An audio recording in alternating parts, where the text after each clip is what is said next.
paċi magħkom ħbib tiegħi u nittama li tinsabu qawwijin u sħaħ f'ġisimkom u fruħkom. Il-kol kemm aħna ħbieb kapaċi nagħmlu l-mirakli u il-miraklu mhux li tqajjem bniedem mill-mewt, imma l-ikbar miraklu huwa li tbiddel il-qalb ta' persuna, li tiftaħ il-qalb tal-persuna għal-ġenerożità, għall-imħabba.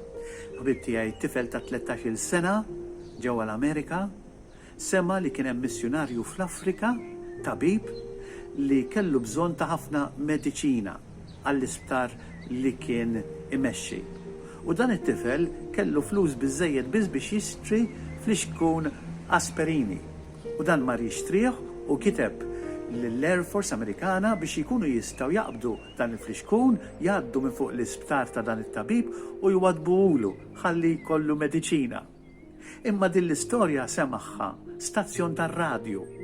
U x'għamel? Ħabbara u ma ngħidilkomx kemm bdew deħlin donazzjonijiet, kemm bdew deħlin mediċini għal dan l-isptar li t-tifel xtaq li jagħti dak il-fliexkun aspirina.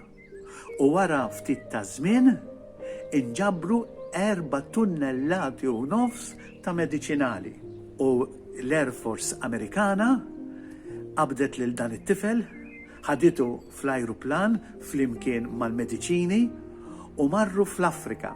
U dan it-tifel ta' personalment fisem il-poplu Amerikan li kien ta' dan id-donazzjonijiet u tom lil dan il-missjonarju. U l-missjonarju hekk qal wara għal qatt ma pretendejt li t-tifel ċkejken ta' 13-il sena kapaċi jagħmel dan il-miraklu kbir, kapaċi jiftaħ il-qalb ta' tant nies. Ħbib tiegħi, il-Vanġelu li sejrin nisimgħu f'dan it-18 il-ħadd propju isemmi din il-ġenerożità għalkemm ir-rakkont ta' Mattew li sejrin nisimgħu ma jsemmix tifel, imma r-rakkont, l-istess rakkont, skont San Ġwan, isemmi tifel li kellu pegged lunch. Ommu kienet tagħtu pegged lunch 5 ħobżiet u 2 ħutiet biex jieħu miegħu ħalli jkun jista' jisma' il-kelma ta' Ġesu. U wara li semgħu il-kelma ta' Ġesu, in-nies li kienu miġbura madwaru, li kienu ilaħqu l-fuq minn 5,000 raġel barra nisa u tfal, l-appost li talbu l-Ġesu biex jkun jista' jibgħathom lura fl-irħula ħalli jixtru xieklu. Imma Ġesu qalilhom le, tuhom intom xieklu.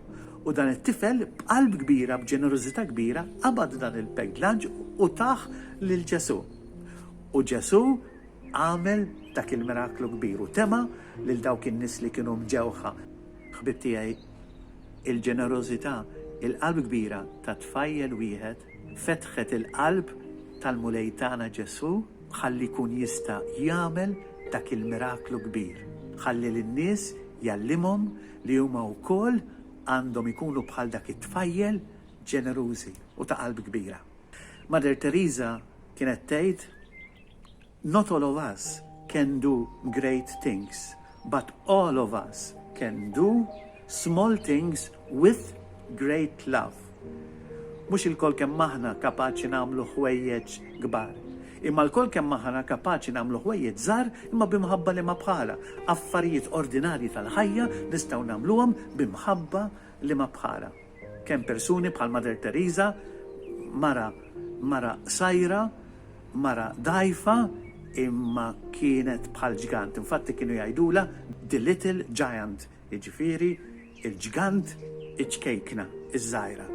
U għamlet dak il-kapalavur kollu, propju xterdet permezz tas-sorijiet tagħha mad-dinja kollha u kienet taqdil lill-ifqar fost il-fqar. San Franġisk tas-Sisi propju bniedem fqajjar neħħa kull ma kellu u ftaqar f'Ġesu, xteret mad-dinja kollha permezz tal-patrijiet bit-tislima ta' paċi u ġid. Patri Piju tal-pjagi, bniedem dajjef marradi bil-pjagi ara x'għamel, ara xi mħabba kbira żera fid-dinja u għaddu jinħass sal-ġurnata tal-lum. Ekku ħbib tiegħi, jekk il-kol kemm aħna kapaċi nixalu dik ix-xema f'dan id-dlam bħalma kien jgħid wieħed qaddis li minflok wieħed joqgħod jisħet id-dlam aħjar jixal xema ħalli jara u jaraw ta' ma ġenbu. Jekk kulħadd jixal ix-xema tiegħu, allura nkunu nistgħu indawlu id-dinja tagħna b'ħafna mħabba li tant u tant id-dinja tal-lum tixtieq. Tisliet bil-Kunventana tal-Kapuċċini tar-Rabat Għawdex, paċi u ġid. Saħħit u bħal dejjem.